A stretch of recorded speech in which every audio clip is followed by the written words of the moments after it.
Depuis la fin de The Walking Dead, 3 spin-offs ont été annoncés. The Ones Who Live, qui se veut être la conclusion épique de Rick et Michonne, et sur le même temps conclure l'arc sur la Civic Republic que l'ensemble de l'univers travaille plus ou moins depuis environ 5 ans, même si Gimple a laissé comprendre que la conclusion serait plus tard dans un projet crossover ultime. Ensuite, on a Dead City, qui se veut comme une continuité de la saison 11 après un time jump en introduisant de nouveaux décors et idées, faisant suite aux événements de la série et ayant l'objectif de nous montrer que The Walking Dead a un univers riche et développé et qu'il y a encore matière à se renouveler. Mais s'il y a un projet qui sort tout particulièrement du lot, c'est bien celui sur Daryl Dixon, le premier projet Walking Dead hors Amérique, éloigné de tout ce qui a été créé pendant plus de 10 ans dans la franchise. Daryl Dixon pose de nouvelles fondations dans l'univers pour se rapprocher plus que jamais du renouvellement le plus total qu'on ait connu. Par-dessus tout, je pense qu'il pourrait bien être le projet menant vers une toute nouvelle ère du The Walking Dead Universe. Salut tout le monde, c'est Ulysse, j'espère que vous allez bien. Aujourd'hui, c'est la vidéo bilan de cette nouvelle série signée Walking Dead.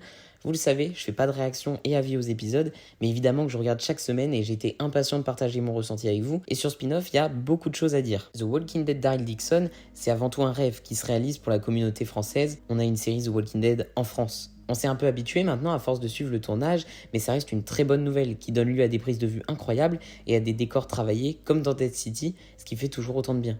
Être dans un nouveau pays, ça joue évidemment énormément sur l'ambiance, puisque les décors, l'architecture, la langue et la culture des personnages provoquent une vraie cassure par rapport à absolument tout ce que l'on connaissait jusqu'à maintenant. Quand on assemble le lieu, les personnages, la nouvelle intrigue, complètement détachée de The Walking Dead, on se retrouve avec une série vraiment indépendante. Parce que Dead City, c'était pas seulement un, mais 2 persos principaux de The Walking Dead, mais en plus, l'intrigue tourne autour d'un ancien sauveur qui kidnappe l'enfant de Maggie qu'on connaît lui-même déjà. C'est vraiment lié à The Walking Dead. C'est pas le cas avec Daryl Dixon qui finalement s'incruste dans une histoire qui ne le concerne pas et s'y retrouve mêlé. Ça apporte son lot de nouvelles idées dans la série que j'aime beaucoup, comme par exemple pour la première fois un léger approfondissement des variants, sur lesquels on va d'ailleurs revenir tout à l'heure concernant leur place au sein de l'univers dans les années à venir. On découvre donc les brûleurs dès le premier épisode qui sont très intéressants puisque plus dangereux. Daryl en fait les frais et en plus ils sont bien exploités dans la série puisque leur capacité à brûler ce qu'ils touchent leur permet de se frayer des passages. Bon voilà, ça creuse pas non plus très très loin, mais il y a quand même des idées développées et c'est top. Et puis les dopés comme je les appelle en fin de saison qui sont probablement la grosse claque niveau variant.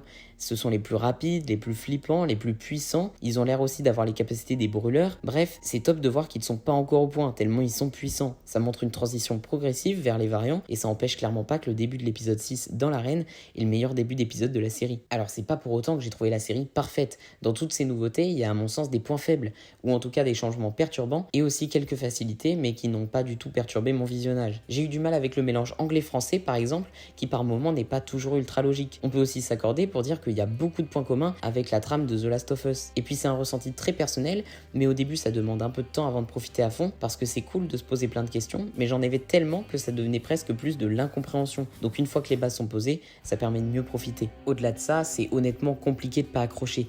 La série est vraiment prenante et on a toujours envie d'en savoir plus. En fait, dans le format et le rythme, ça donne même l'impression parfois de regarder un film.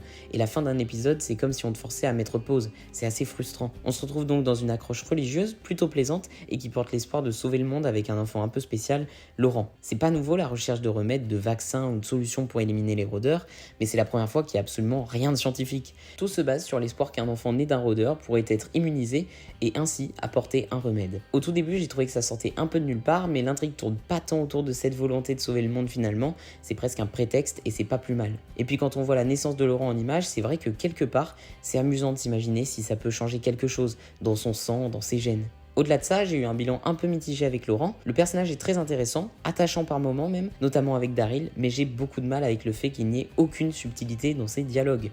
Je trouve que dire à Janet quand elle le menace « Non mais t'as juste un vide émotionnel », c'est moyen. Déjà parce qu'on n'a pas du tout vu ce qui l'amène à dire ça, mais qu'en plus il le dit d'un ton super calme. Or on rappelle que c'est un gamin qui ne connaît pas le vrai monde et la violence qui y règne, et qui est censé peut-être avoir un peu peur dans ce genre de situation, même si je veux bien qu'il soit insouciant. Puis alors le pire, c'est que toujours sans aucune subtilité, on nous montre Janet déstabilisée pendant au moins 10 secondes. Bon voilà, j'ai trouvé ça trop théâtral, les interactions avec Laurent, ça me sortait un peu du réalisme de la série. Je parlerai pas non plus de la scène finale où il arrive un peu de n'importe où entouré de rôdeurs, mais sans pression vers la plage, bon bref. J'aime quand même la relation que Laurent a avec Daryl, et je pense que c'est justement parce que Daryl est tellement véritable et pas dans le théâtral que ça force Laurent à avoir un comportement plus naturel. Daryl qui cette saison développe une relation beaucoup trop intéressante et ambiguë avec Isabelle, petite pensée à Connie, mais en tout cas il y a une forme de respect mutuel entre les deux, c'est très plaisant.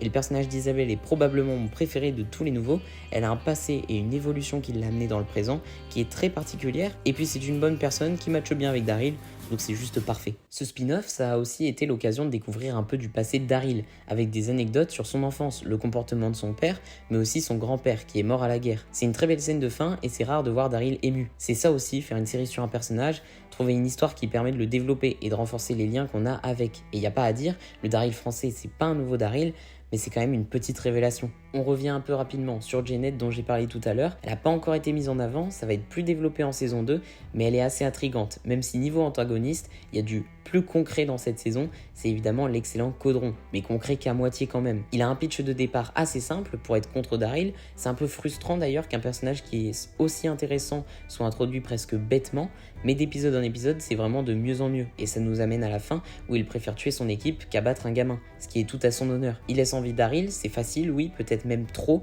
Est-ce que ça cache quelque chose? Parce que je pense qu'en saison 2, on va beaucoup plus le développer. Ou est-ce que c'était un peu la phrase basique parce qu'il ne voulait pas la battre devant un gamin, l'exécuter alors qu'il n'a aucun moyen de se défendre? On sait pas encore, mais dans tous les cas, bon courage à lui pour la torture de Janet qui l'attend, vu l'insolence du type qui fume sa clope et qui lui crache la fumée à la gueule pendant qu'elle le menace. Hâte de le revoir en saison 2, Romain Lévy fait définitivement partie des acteurs les plus appréciés de ce spin-off, et je crois que c'est complètement mérité. Mais alors dans tout ça, quelle place occupe Daryl Dixon au sein du The Walking Dead Universe? Daryl Dixon fait partie des 3 spin-offs de départ, avec Dead City et The Ones Who Live, pour tester le potentiel de l'univers Walking Dead sans la série mère pour les porter. En soi, le The Walking Dead Universe existe depuis que la série Fear a démarré, et pour ce qui est d'un quelconque lien, la connexion commence avec la saison 4 de Fear, soit un univers étendu existant depuis 2015, soit 8 ans, et un univers connecté depuis 2018, soit plus de 5 ans. On peut quelque part s'amuser à trier le The Walking Dead Universe comme une sorte de MCU. Il n'y a rien d'officiel, c'est subjectif, mais ça aide à se repérer sur ce dans quoi l'univers est susceptible de s'embarquer. On peut considérer que la première saga du The Walking Dead Universe, c'est l'histoire un peu originelle, l'épopée du shérif Rick Grimes.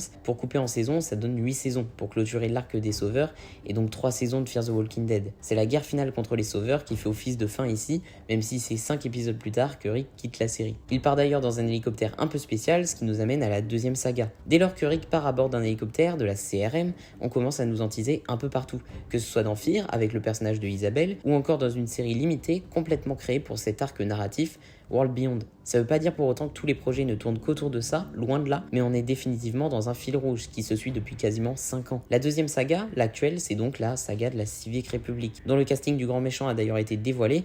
Terry Owen jouera le rôle du Major Général Bill, le chef de la CRM, dans le spin-off de Rick et Michonne. Et justement, on arrive au terme de cette saga, potentiellement avec la série The Ones Who Live en février qui pourrait clore la guerre contre le CRM, même si je pense que ça va traîner encore un peu. À ce titre, Daryl Dixon n'apporte pas grand chose à ce fil rouge de l'univers, ce qui renforce d'ailleurs l'indépendance de cette série.